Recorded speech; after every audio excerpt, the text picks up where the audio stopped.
Outro assunto agora, o ex-presidiário Lula pode contar com mais uma boa notícia. Para ele, não para o Brasil. Bom deixar claro, e essa vem do STF. Depois de deixar a reclusão em novembro do ano passado, após o Supremo decidir contra a prisão em segunda instância, o petista está prestes a ver um processo contra ele prescrever no tribunal. Isso porque uma das ações em que ele é réu na Lava Jato está travada em Curitiba por decisão do STF. Caso não seja julgado até dezembro deste ano, o processo prescreverá e Lula não poderá mais ser julgado pelos crimes de corrupção e lavagem de dinheiro. A ação em questão se refere à construção de nova sede do Instituto Lula e do aluguel de um imóvel em São Bernardo do Campo, município do ABC Paulista, onde o ex-presidiário mora. Diante da possibilidade de o processo contra Lula prescrever, o Ministério Público Federal pediu para os trâmites serem retomados pelo STF. A solicitação foi feita nesta semana, segundo a Gazeta do Povo. O veículo destaca ainda que a ação está parada no Supremo por causa de uma decisão de Ricardo Lewandowski. No mês passado, o ministro ordenou a 13ª Vara Criminal de Curitiba, que encaminha a defesa de Lula ao acesso a acordo de leniência da Odebrecht. E ainda sobre o ex-presidiário, uma outra informação, ele chamou ontem o governo de Jair Bolsonaro de miliciano da pior qualidade. A afirmação foi feita durante uma live organizada pelo MST, Movimento Sem Terra, onde os convidados discutiram a fome no Brasil. Durante a fala, Lula disse que não culpa o governo Jair Bolsonaro por todos os incêndios no Brasil, mas criticou o agronegócio pelas queimadas na floresta amazônica. Porque não é um empresário civilizado do agronegócio que sabe que tem que ter responsabilidade. Mas quem chegou ao governo é um bando de miliciano da pior qualidade. E nós temos que saber disso e conviver com isso e saber que nós temos que enfrentar isso. O ex-presidiário também pediu indignação ao povo brasileiro para que a Constituição seja cumprida. Acompanhe. Hoje eu acho que, eu se convencesse a sociedade brasileira a ficar indignada, eu já poderia morrer tranquilo. Porque o que está faltando para nós é indignação. Indignação.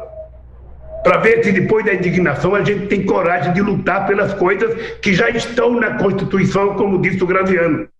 Sobre os números que mostram o aumento da fome ocorrido com o isolamento imposto por governadores durante a pandemia, Lula culpou os governos de Michel Temer e Bolsonaro e disse que eles estragaram medidas dos governos petistas anteriores. Augusto. É que sobra a indignação contra ladrões, por exemplo. Como é que pode um chefe de quadrilha fazer um discurso desses e os jornais noticiarem normalmente, como se fosse um chefe político, falando é chefe de quadrilha? O Lula é tão cínico que ele declarou em 2007 que não existia mais a fome no Brasil, está discutindo a fome agora. Ele disse que o Fome Zero, que foi um fiasco, garantiria aos brasileiros todos 3 refeições por dia. Nunca vieram.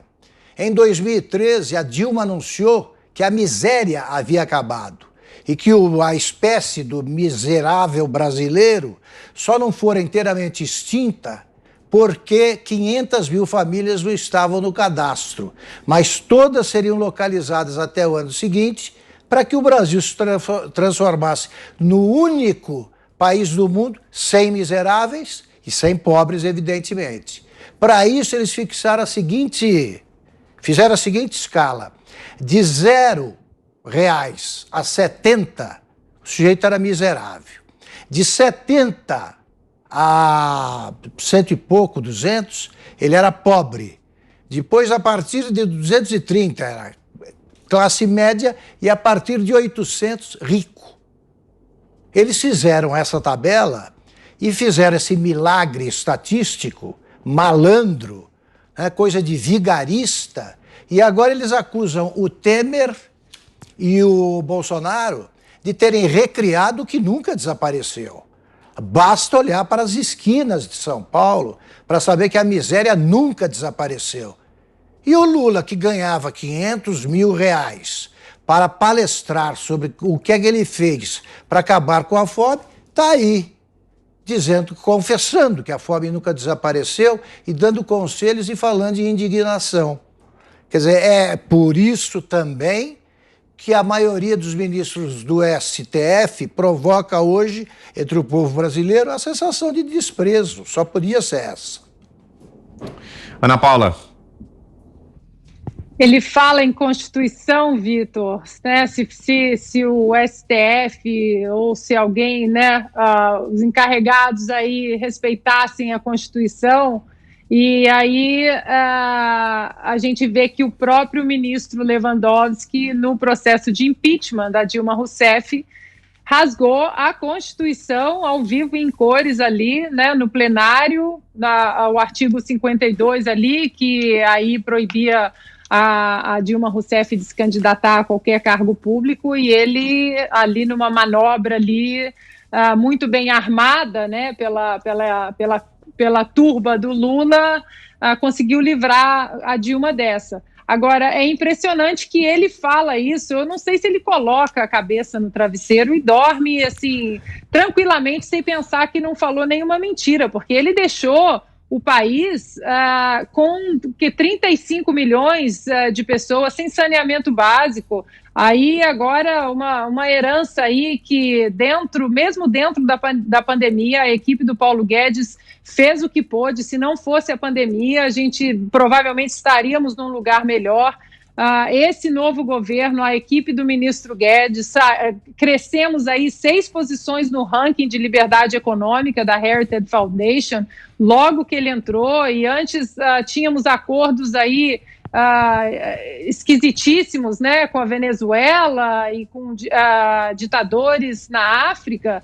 Então, eu acho que a gente tem que começar a parar de colocar esse senhor, esse condenado, ex-presidiário, sob os holofotes. A gente precisa começar a tocar o barco do Brasil, olhar para frente e deixar esse homem para trás. Você, Fiuza?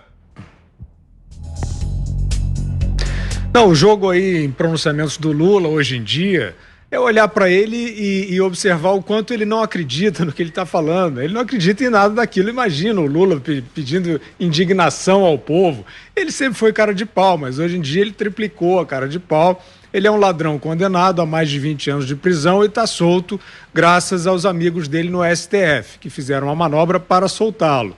E esse mesmo STF, ali concentrado na figura, nesse caso do Ricardo Lewandowski, está tentando fazer na malandragem, no 171, prescrever mais um processo de condenação por lavagem de dinheiro, né? É o caso do terreno para o Instituto Lula, que foi já está demonstrado pela Lava Jato, foi uma corrupção de 12 milhões de reais.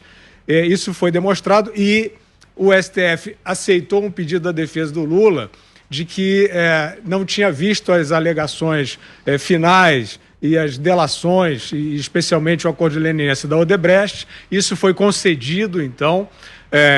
Esses documentos foram apresentados à defesa do Lula e depende do STF julgar a apreciação da defesa do Lula sobre o que ela leu. Só que nem a defesa do Lula se manifesta, nem o STF julga. Então, com essa malandragem, eles estão tentando livrar o Lula de mais um crime, só da lavagem de dinheiro, porque da corrupção ele vai continuar respondendo e vai continuar respondendo por vários outros aí que estão na justiça.